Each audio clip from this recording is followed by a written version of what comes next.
Welcome to the ReaderHouse Roundtable, where authors from all walks of life come together to discuss the trials, tribulations, and triumphs of publishing their books. I'm your host, Corey Graham.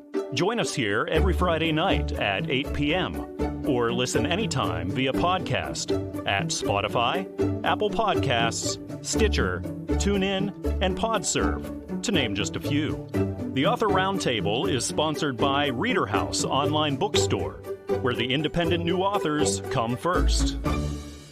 Joining me now here at the ReaderHouse Author Roundtable is author Dr. David Crystal. Doctor, thank you so much for joining me tonight.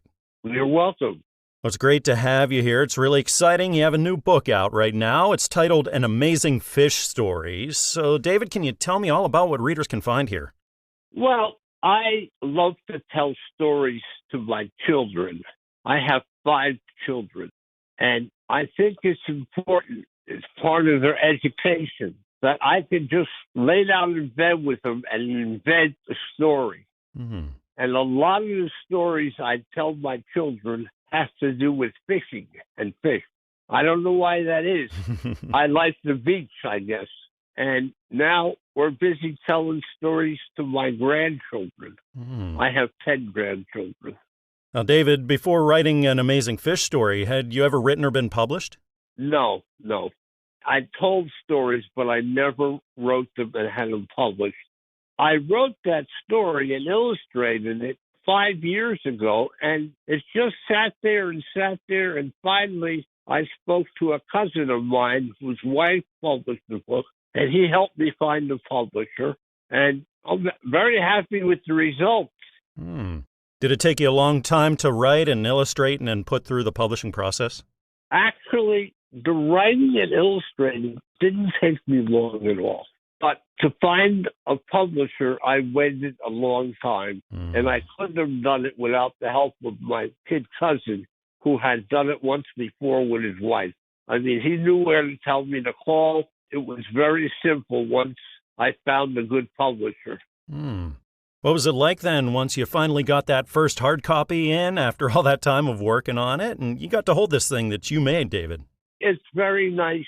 Again, it's the kind of story you can tell children before they go to sleep. And at the end of the book, you see the bottom of what is a geological time scale. The little fish is at the bottom, and next there are lizards, alligators, mammoths, cows, and then finally a little boy. And it took 500 million years for the development of the human species once the fish left the water. And, I give the fish a little bit of a personality. I give them a name, and I think it makes it easier for children to relate. In fact, one of the people I gave the book to told me that their son walked through a store that had fish tanks, and he said, "Look, there's Henry in the tank." I really felt very happy about that because he was relating to the story that I had written. David, what are the chances you'll be writing a follow-up, a sequel to An Amazing Fish Story? Well, again, I have a complete story, but I have not illustrated it and wrote it. I just keep telling it. And to give you an idea of how much fun it could be, do you know how to catch a giant squid? I have no idea. Do you know what their favorite food is? Whale. They love whale burgers. So the first thing to do is you have to get a boat and go out into the ocean and catch a whale. Oh, wow. And cook the whale, the meat, and make whale burgers. And then you have to get back out in the ocean, and you have to drop in the middle of the ocean was where the giant squids live at the bottom. And you have to drop your hook and sinker with the whale burger on it right down to the bottom. And as luck would have it, I hit a giant squid right on the head. Wow. He was sleeping. And when he woke up, he says, "I smell whale burgers." And he sure did. And the next thing you know, he ate it. And I caught this giant squid and brought him back home to make some calamari. I know a lot of people are going to really love this story, and I encourage my listeners to check this book out. It's titled An Amazing Fish Story. It's written by Dr. David Crystal and is published by Newman Springs Publishing. Of course, you can find it everywhere, like on Amazon or Barnes & Noble, iTunes, and also traditional brick-and-mortar stores. And David, thank you again for joining me here at the show tonight and telling me all about the amazing fish story. And now I know how to catch a giant squid, and I thank you for that. Thanks again for your time. Thank you very much, and I'm looking forward, maybe one of these days we'll meet sometime.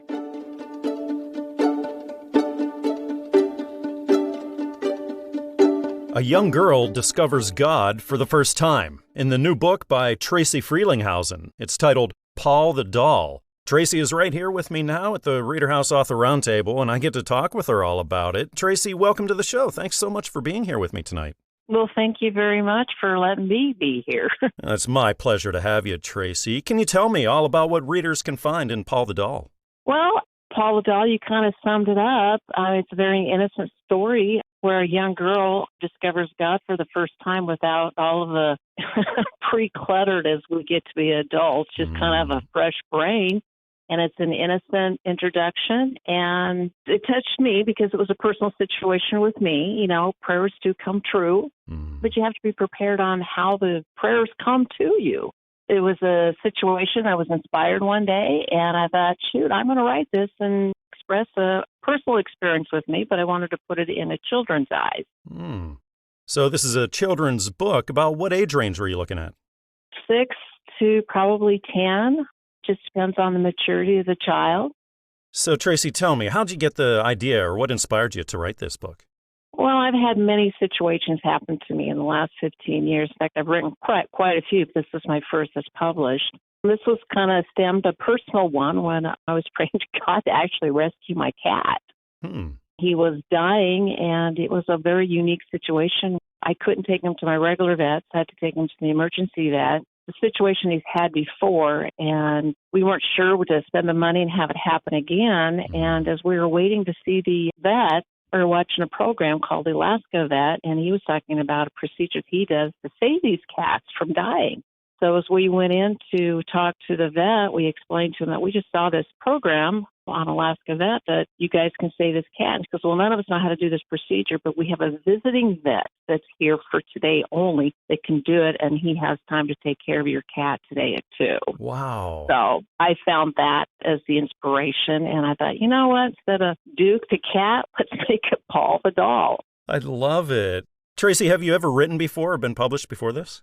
No, I haven't. It's just a situation that I feel blessed. In fact, I am blessed.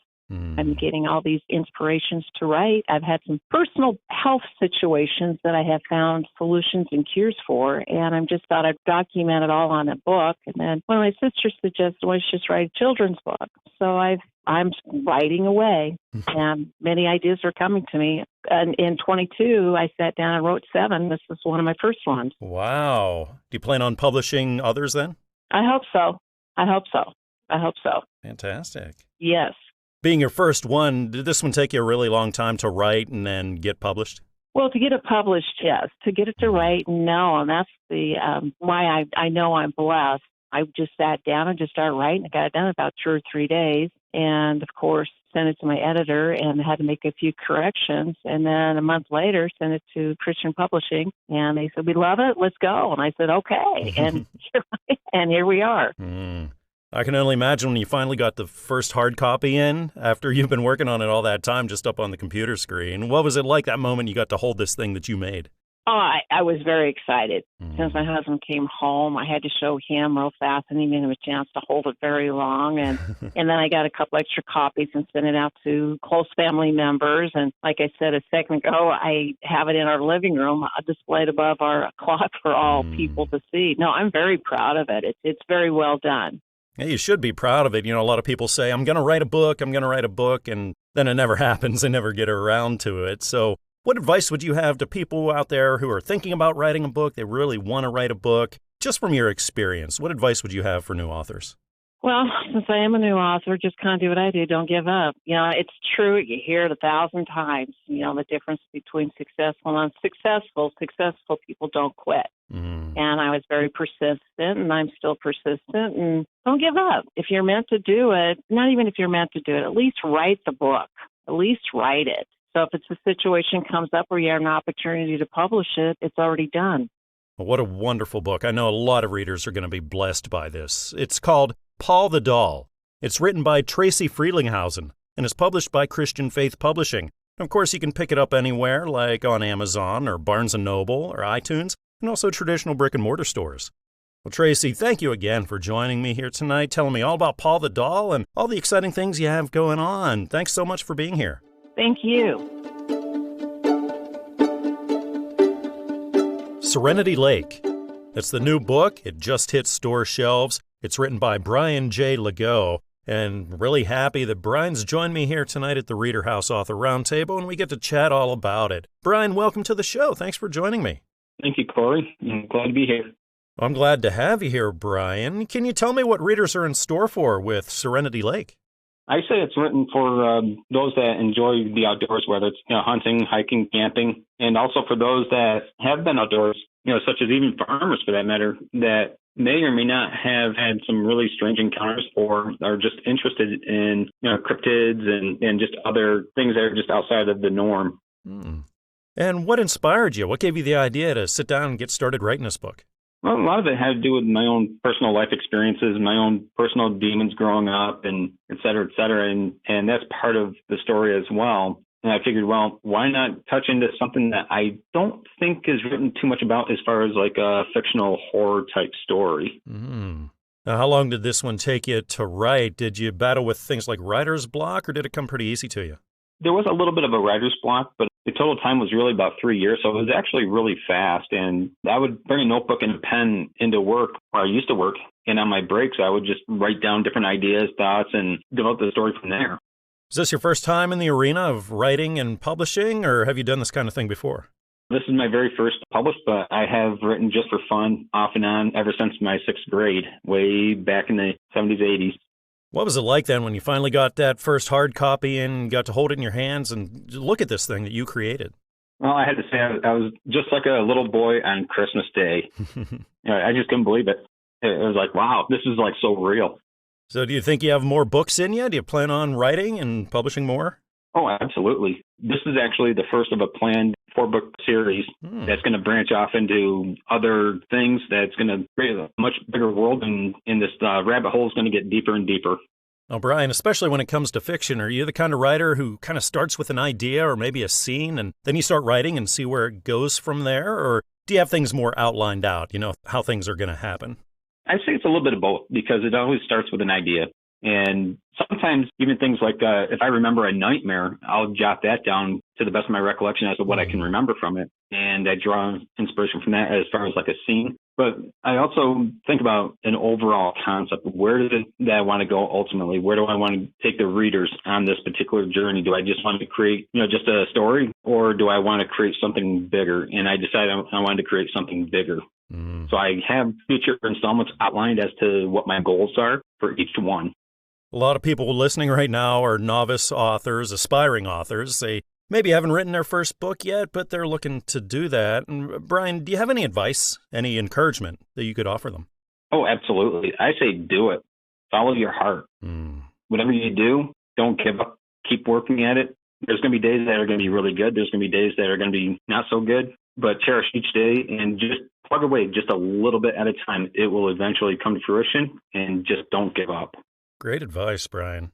Now, this is a lot of work, a lot of time and energy goes into doing something like this, Brian. So is it all worth it? What's the most rewarding thing for you of all this? For me, it is worth it, and it is hard work. I think my biggest enjoyment is knowing that people are enjoying it, because I've already had a small group of people that actually read my work, and they gave me their feedback, and it's absolutely encouraging. And I felt like I was hitting my marks for my first effort. And all I can say is I know I'm going to get better. So it is about giving other people entertainment just to get a little bit of an escapism, possibly even think about different things too at the same time. Well, Brian, this is horror fiction like you were talking about. Is this the kind of thing then you normally take in when you read? Are you a fan of this genre yourself? I used to read a lot of horror back when I was in junior high, but now I'm more into documentaries and esoteric type topics, as well as current event type topics. That's why I don't really read a lot of horror, and I haven't for probably close to 10 to 15 years. I think a lot of readers are really going to be into this book, and they should definitely check it out. It's called Serenity Lake.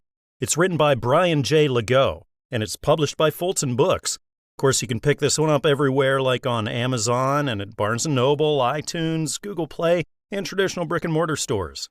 Well, Brian, thank you again for joining me here on the show tonight and telling me about your work. I had a really nice time talking with you.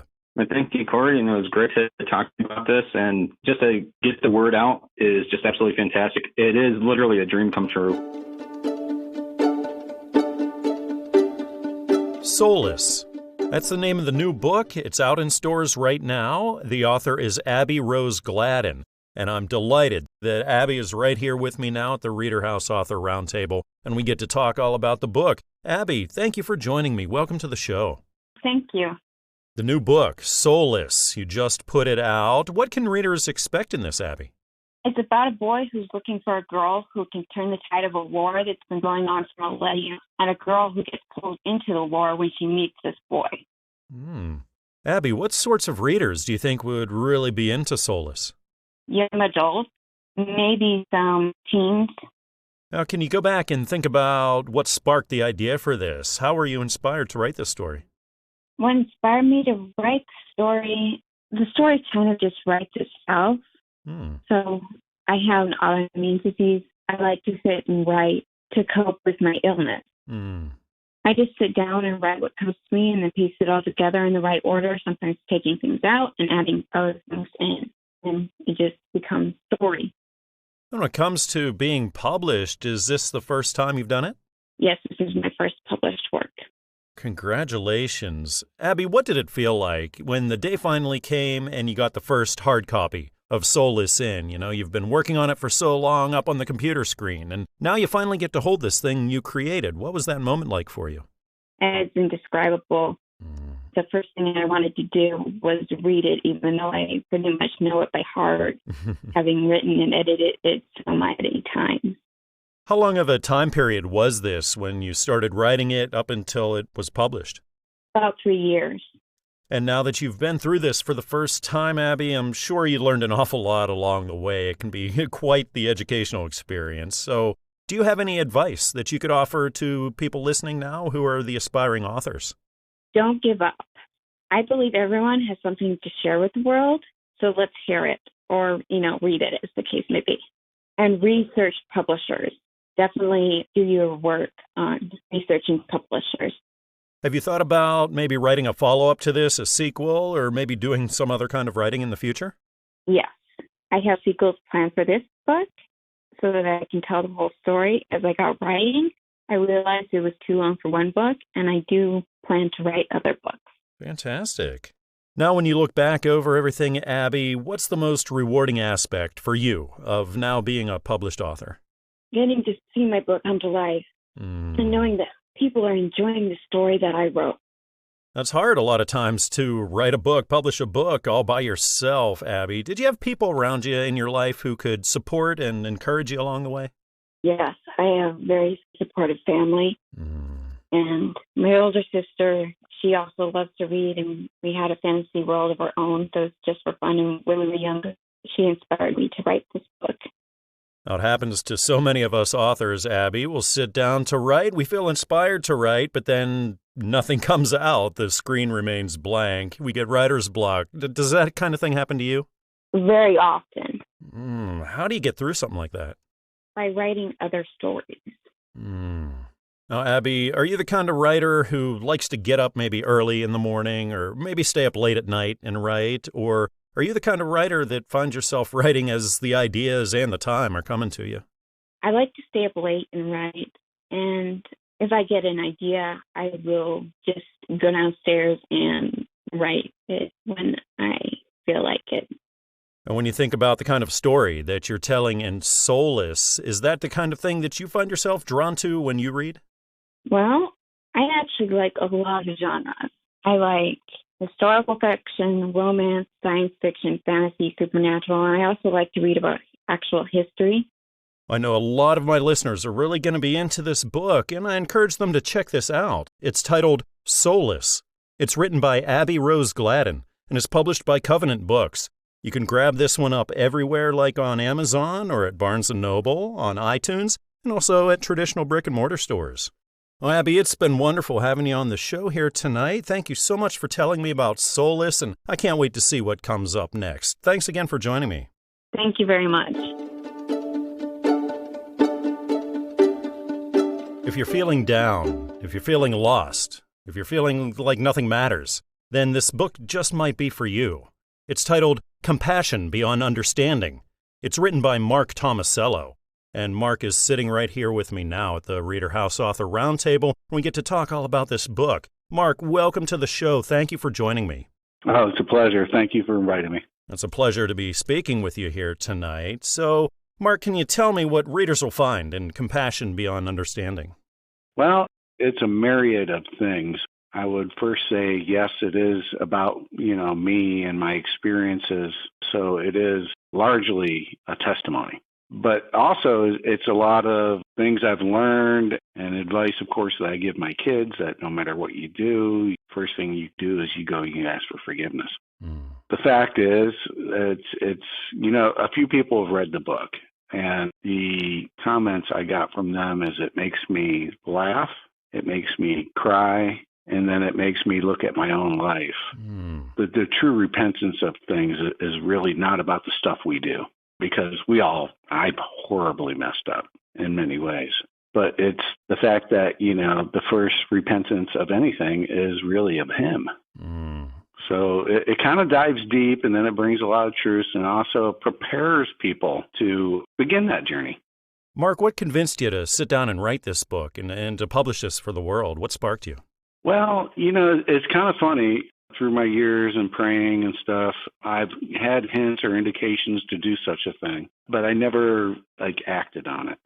I, of course, I think it was during COVID or even and prior to COVID that I got involved in doing some prayer calls, something I've never done.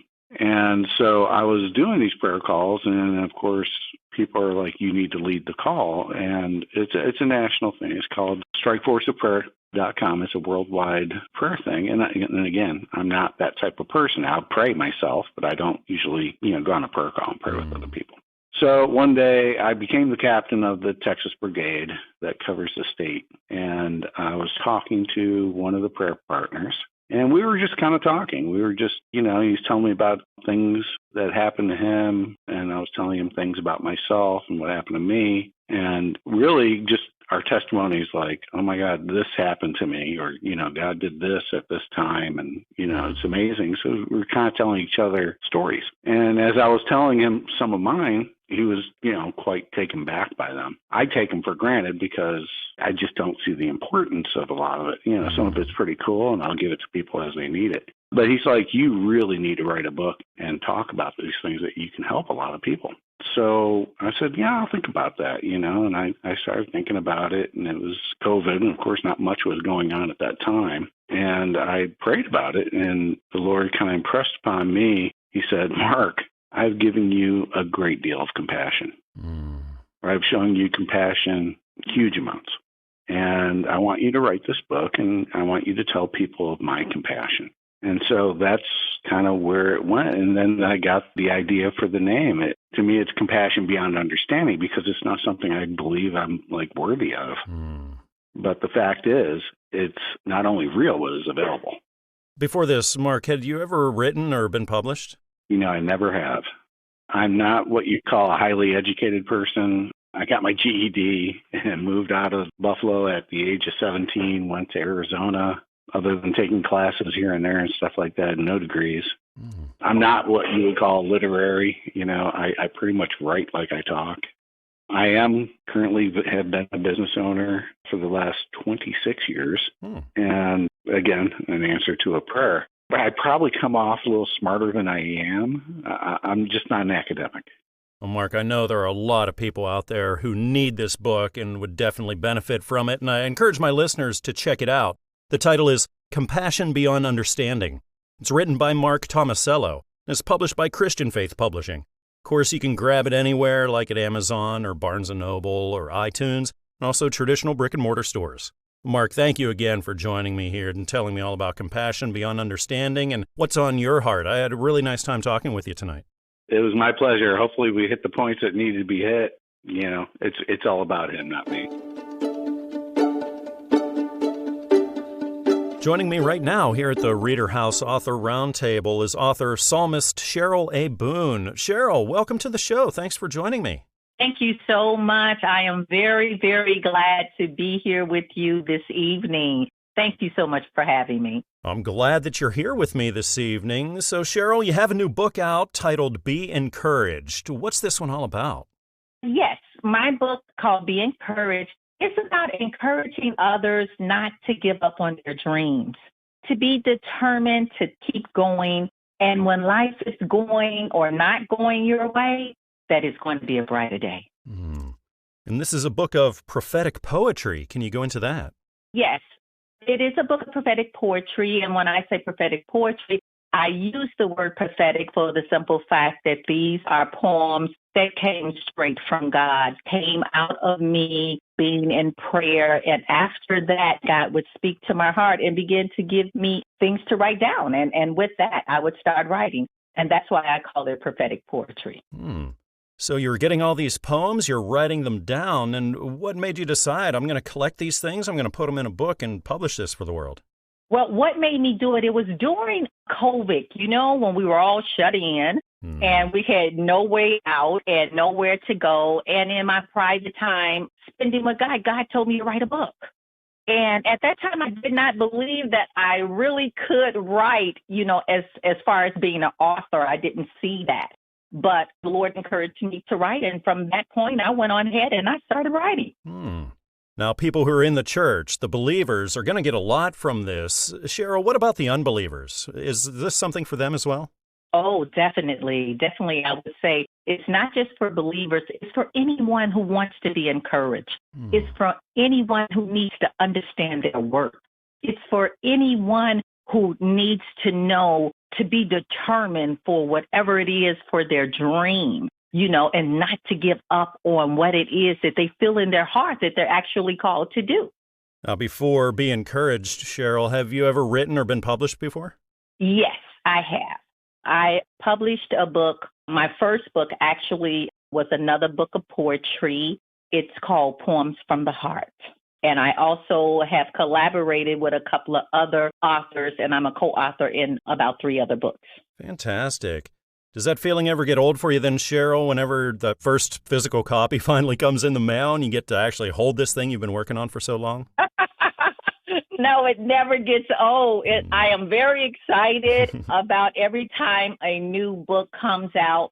Because the whole thing is that I'm excited because I feel the writings of my poetry or even my short stories in the other books that I co-author in, it's there to help people. And as long as I know I can help other people in my writing, it's never going to get old. And I get a feeling you got a lot more in you, Cheryl. Have you thought about what's next, about what you're writing and publishing?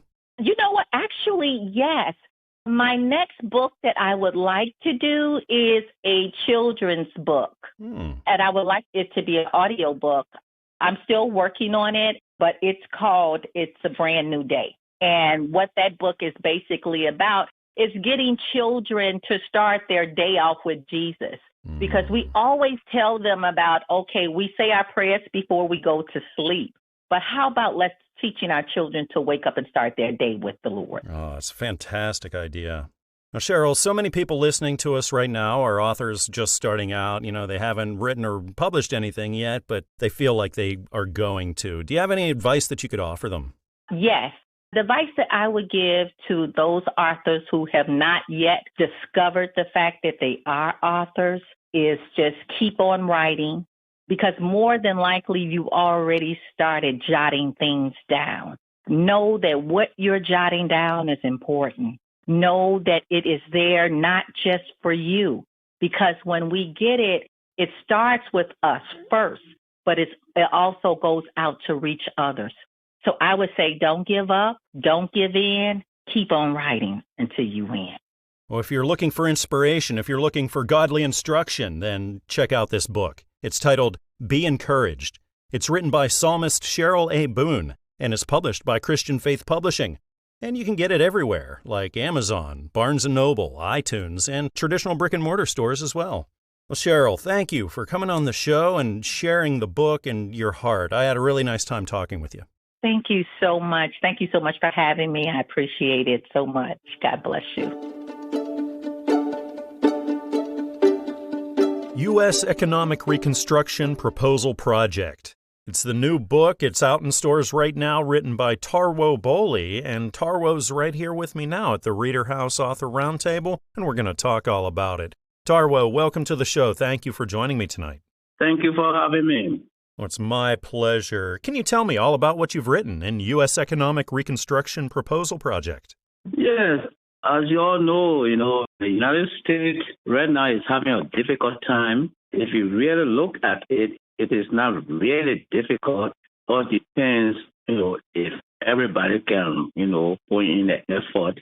And that is, the economy right now is not doing well. We're owing a lot of debts and all kinds of things. The industry is not doing well. What I look at is that we could bounce back if we really focus on investment. If we really focus on investment, and that is, we have to find the money to invest. As I look at it, the only people that have the money to do the investment are the taxpayer. So if the taxpayer can come together, organize themselves, put in some money, and the money is well managed, and we can into the economy and start, bringing back jobs, creating jobs, moving the economy through industrial production and what have you, taking on infrastructure and all those kind of things. We just need to organize ourselves. If we do that within a shorter period of time, the economy can bounce back. Tarwo, what sorts of readers were you writing for? I'm writing for the American public, the taxpayer, the youth group, the women, the men, everybody within, the American public. And have you ever written before? What's your writing background look like, Tarwo? Oh, I'm not good at writing, actually, but I look at the need. There's a need. So I just, with all my little knowledge I have, send it to the American people so that we all can look at it and I will go from there. How long did this take you to write, from when you first started sitting down writing it clear up until it hit store shelves? Well, I've been in this business for quite a long time.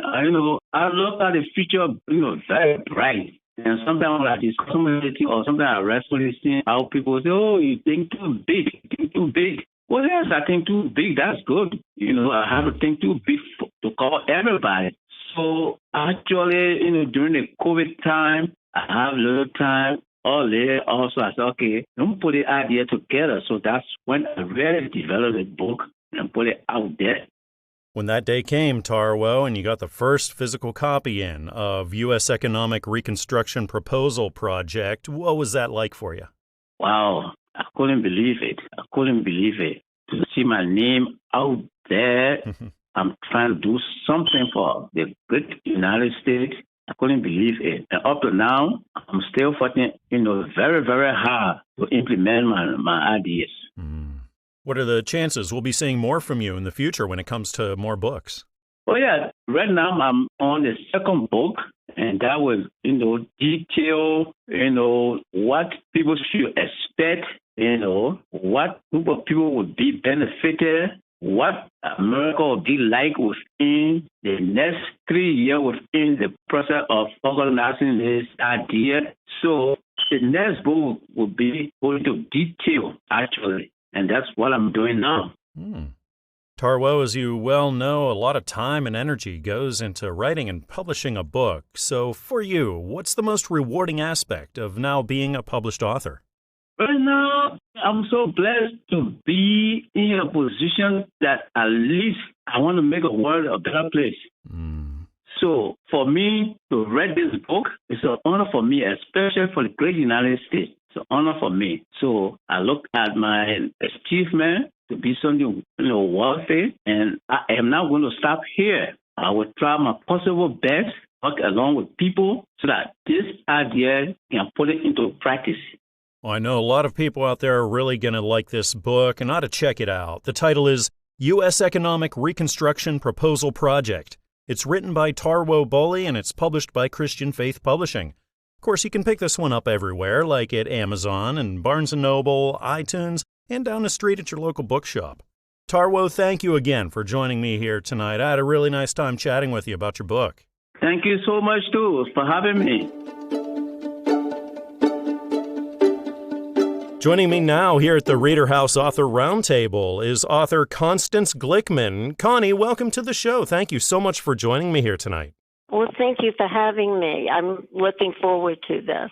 Oh, so am I. I'm looking forward to finding out all about your new book. It's in stores now, and it's called Darby the Polka Dot Dinosaur. So, Connie, can you tell me all about this book? Yes, I'd love to. This story brings to children an imaginary friend, Darby. Darby, the polka dot dinosaur. Darby, who can turn the color of love, catch vanilla cookie fish from the sky, and sing catchy songs, and children laugh at the song, is the answer to a birthday wish made to the mythical pink horse. Together, Darby and his buddy welcome playmates to share the fun of hide and seek, singing and dancing to the, and here's what children love and laugh, ha-cha, ha, ha, ha, and catching snowflakes on their tongues. Darby has a very long tongue. Darby and his buddy share the same birthday. His buddy will be 5, and he will be 1 million. They have a party. And Darby never had a birthday party before. This is his first one. He's very touched. And they have birthday cupcakes, and they blow out the candles. The pink horse returns to grant their birthday wishes. She comes back and grants the birthday wishes of Darby and his buddy. And that is, she grants them another gift of sharing another year together. At the end of the book is a separate page where readers can write or make their own birthday or their own wishes. And that's unique. And the pink horse, I hope, will grant the wishes of the readers and give them that gift of a happy and wonderful birthday. There was a lot of praise for Darby, the polka dot dinosaur. And I'd like to read one of them to you. I will stumble a little bit because I have it under a magnifier, so go with me. This enchanting, delightful story of Darby, the polka dot dinosaur, taps into children's keen sense of make-believe and will appeal to young children very much. Connie, how did you get the idea or the inspiration for Darby the polka dot dinosaur? Well, I know children love dinosaurs, and I have a magic pocket. I have children and grandchildren. And at one time, I taught. I have a New York State and New York City teaching licenses, and I taught. And I know what children like, and they can pull it out of my magic pocket, and then my imagination takes over. That's what I wanted to discuss with you, the fact that children love fantasy, and the book is a fantasy book. The illustrations make that fantasy real. And I tried in the illustrations to capture the body language and the expressions of young children so they can relate to the fantasy and it becomes real for them. And I think I accomplished that because the praise that I've gotten for the book appears to augment that and say, yes, that does happen. And I watch the faces of adults as they read it, and I see that they get absorbed as well. So I feel very gratified that happens, and I wanted to bring that out for anybody who's a new writer or somebody who is writing a children's book. That is important to have the reality through illustrations as well as through words. I think a lot of people are going to enjoy this book. Again, it's titled Darby the Polka Dot Dinosaur. It's written by Constance Glickman and is published by Newman Springs Publishing. Of course, you can find it everywhere, like on Amazon and Barnes & Noble, on iTunes, and at traditional brick-and-mortar stores. Well, Connie, thank you again for joining me tonight and telling me all about your book. I had a really nice time talking with you. Well, thank you. I enjoyed it as well. And thank you so much. I'm joined right now here at the ReaderHouse Author Roundtable by author Cheryl Williams. Cheryl, welcome to the show. Thanks for being here with me. Thank you, Corey. It's my pleasure and honor. It's my pleasure and honor to be talking with you today. I just wanted to congratulate you first off. You got a new book out in stores called Just in Time for Christmas. So, Cheryl, can you tell me what this one's all about? Well, Just in Time for Christmas is a story about loss and despair and then new beginnings with God's help and friends. What sorts of readers were you writing for, Cheryl? Family and friends and anyone that likes a good Christmas story and has faith that God will help us in these times. Can you go back and tell me about whenever you got the idea for this and wanted to sit down and start writing this story? Actually, it was from a dream, Corey. I had been watching a lot of Christmas stories, and one night went to bed, went to sleep, and the dream was so vivid, I knew that I had to put pen to paper. And that's what I did, and it took me approximately 2 weeks to write the story, and I wrote it originally as a screenplay. Oh, wow. So we'll see what God's got planned for that. But he led me to having the book published, and I just follow his lead. Fantastic. Was that publishing process then a long one for you? No, not really. Covenant Books have been great. They've been true to every word that they've spoken. It's taken about 6 months to get it to print. As I said, it was written as a screenplay, so in book form, it is a short story. Now, Cheryl, when it comes to writing and publishing, is this something new to you? Yes. So I'm sure you learned an awful lot along the way. Do you have any advice that you could give to people listening right now who are authors just starting out like you? I guess my best advice is to pray about it, of course, but put your ideas pen to paper, as I said earlier, and don't be afraid of the risk. Don't be afraid of being told no, because somebody out there, if you take your time with the book and put your heart and soul into it, somebody's going to see that effort. I know you put a lot of your heart and soul into Just in Time for Christmas, so when you finally got that hard copy in and you got to look at it and hold your book for that first time, Cheryl, what was that like for you? Oh, wow, Corey. It was amazing, awesome, all the above. It's hard to put in words exactly how honored I felt to literally have the book in my hands, something of me, and Covenant Books did a great job on the illustration and helping me through the process. So to actually have something of me in print in my hands, it was just awesome.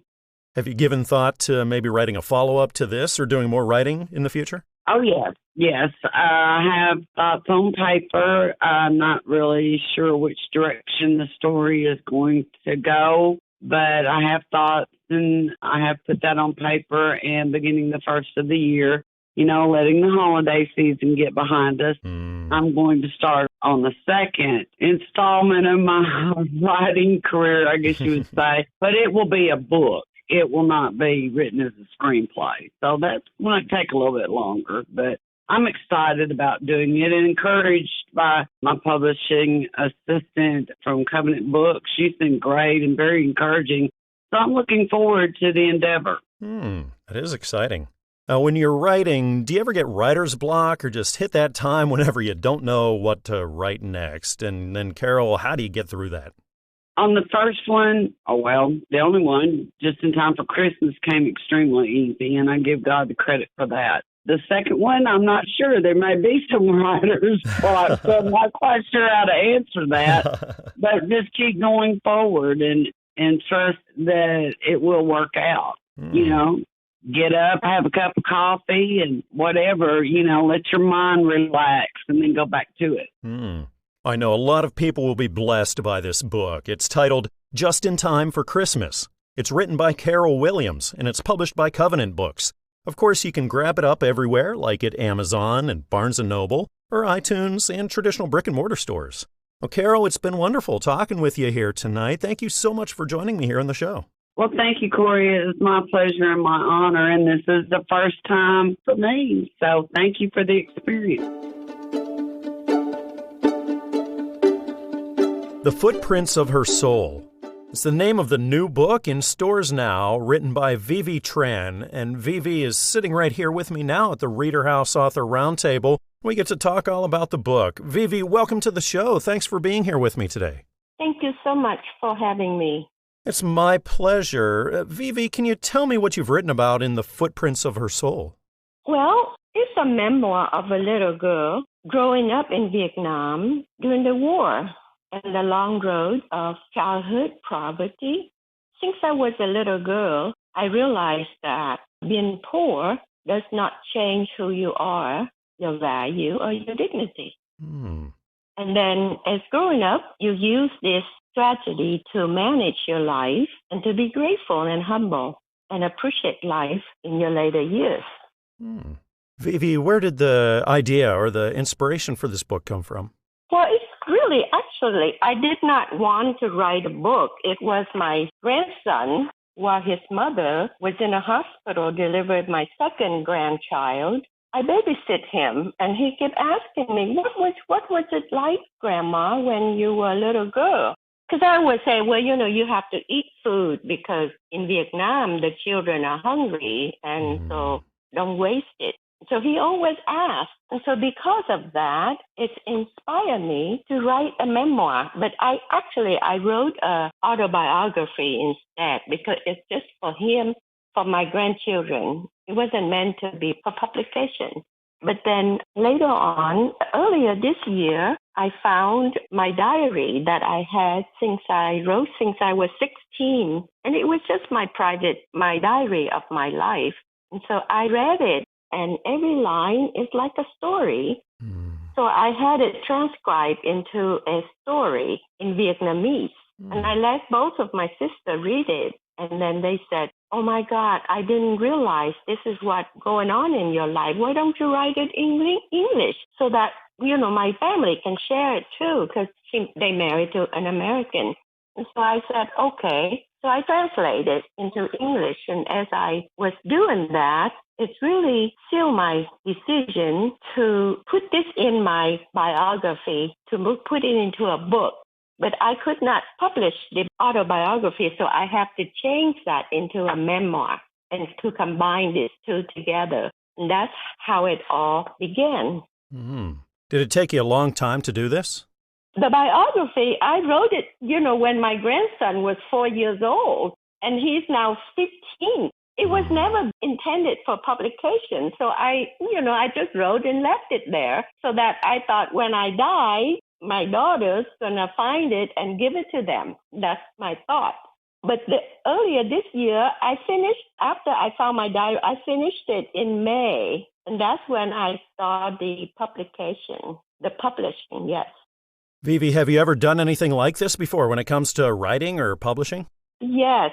No, I wrote a lot of essay and short story in Vietnamese since I was in my teen. I was in Vietnamese in Vietnam, and they were published, in local papers and in children magazines. But it was just like short story, family story, or essay of things that I thought about. Yeah. I can only imagine the moment when you got the first physical copy in of The Footprints of Her Soul, Vivi. I know. What was that like for you? I know. Oh, I went into my room by myself. It's quiet and silent. I held a book in my hand, and I don't know why, but I thought of my parents, and I thanked them for my life, and then I cried. I don't know how to explain it, but it was just something that it's like I was doing it for them, Yeah. I think a lot of readers are going to be blessed by this book. It's titled The Footprints of Her Soul. It's written by Vivi Tran, and it's published by Newman Springs Publishing. And of course, you can get it anywhere, like on Amazon or Barnes & Noble, on iTunes, and also traditional brick-and-mortar stores. Well, Vivi, it's been wonderful chatting with you tonight here about your book. I really enjoyed our time together. Thanks for joining me. Thank you so much for having me. Thank you. We hope you enjoyed this edition of the ReaderHouse Author Roundtable. where authors from all walks of life come together to discuss the trials, tribulations, and triumphs of publishing their books. We hope to see you back here every Friday night at 8 p.m. or listen anytime via podcast at Spotify, Apple Podcasts, Stitcher, TuneIn, and PodServe, to name just a few. The Author Roundtable is sponsored by ReaderHouse Online Bookstore, where independent new authors come first.